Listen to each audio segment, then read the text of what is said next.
Dan Williams, Survive Outdoors, and I hate to say it, I did a video 2 weeks ago on the warm water temps and kind of predicted that it was going to get worse. I had no idea that at the time I did the video, evidently these individuals were getting hospitalized, and I had no idea that 10 days later that this would hit the news. Now, what is this? This is a warm water, salt water specifically, and brackish water, where the fresh water comes into the saltwater organism. This bacteria is called Vibrio vulnificus. And Vibrio, there's about 100 different types of Vibrio. The one many of us are very familiar with is cholera, and that is the one that causes massive diarrhea. You get that from eating, drinking, and basically your intestines absorb water from your body and you just get this massive diarrhea. One of the hallmarks of that one is like a rice, watery, ugly diarrhea. No blood, and it's treated with antibiotics.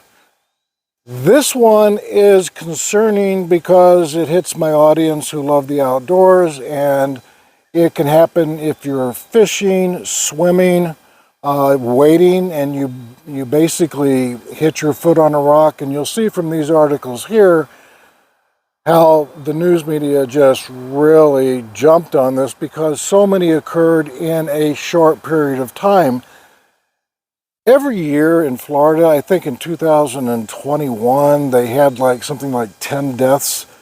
This occurs every year. The problem with this is it's starting to move farther north, and that's a little bit different. We have had 2 cases we had 2 deaths in Connecticut. We had 1 death in the New York area, and people swimming, even if you're shaving your legs or you've shaved your face and you have an abrasion, and that wound is going to be open to the water, and you can get this bacteria.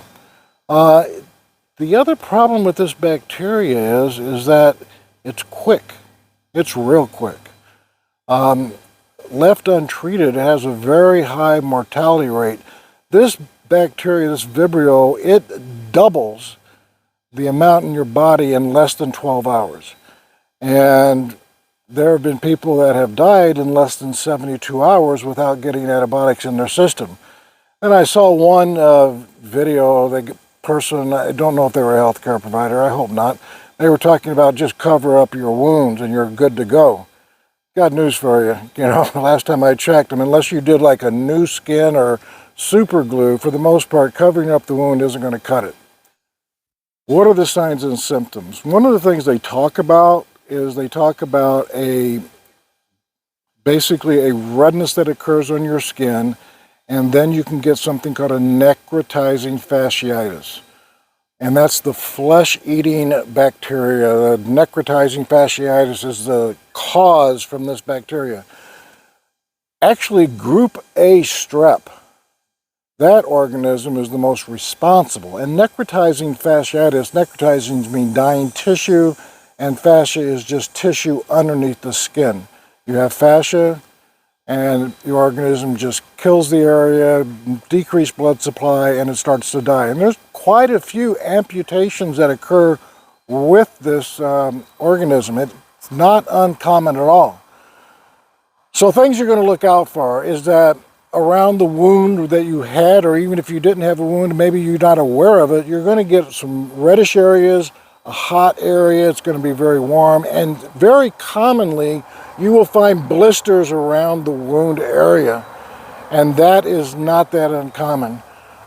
I should mention that the individuals at risk are people that drink a ton of alcohol, people that have liver issues, autoimmune issues, those diabetes. These individuals are going to be a higher risk for not doing well if they get this infection.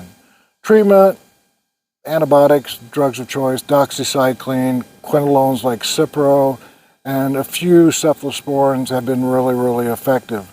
Again, the most important part of this is that if you get after swimming, fishing, wading. If you notice some redness on your skin and it gets really warm and irritated, especially if there's blisters, man, go seek treatment as soon as possible. Really important. All right, take care. Stay cool. It's hot as hell out here. Keep your eyes on the rise and your face to win, guys. See you next time.